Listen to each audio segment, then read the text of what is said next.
At the April 19 meeting, students voiced their concerns to the Dean of Students, Deb Myers, over how the detention of a student was handled last weekend.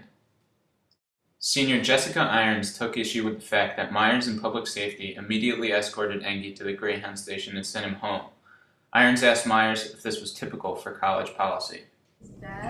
Is that something that is like in the handbook? Like, okay, so if this happens, we are getting that person on the bus and they're getting the hell out of here. Like, you know, there's oftentimes when I really wish I could share with students the full story.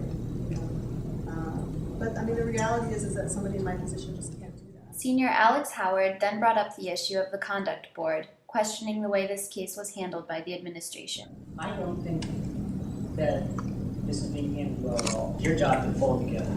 We can only elect students to be on that conduct board. And I know that the conduct board process would work, provided that someone in Dodge pulled it together, because that's who's supposed to. And then it's very emblematic, I think, of the way that you've been screwing up is that you make a decision all by yourself without including any of this body, any student on campus. And we come back and we hear only the fallout. So I think you should promise this body that you're going to call people to conduct board, that you're going to revamp the conduct board, that you'll make it a priority, as opposed to saying that it's a flawed system.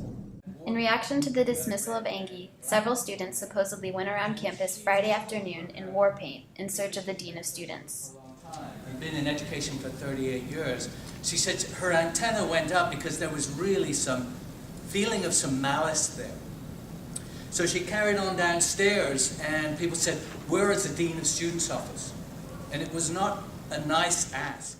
Dean of Work Ian Robertson brought to caucus an account from Dorothy Herbert of Career Services, who was confronted by several students with war paint on their faces asking for the Dean of There's Students. a light on there, she's there. And there was banging on the door going into there. And Dorothy said, "I've been in social work a long time and been in various situations that she has to assess." And she said, "I needed to get out of there very quickly. I felt frightened." So she went outside, went into her car, and locked her car. Students came out of the building and stood on either side of her car. I live in this community. I've been here 30 years. This is not a way to communicate.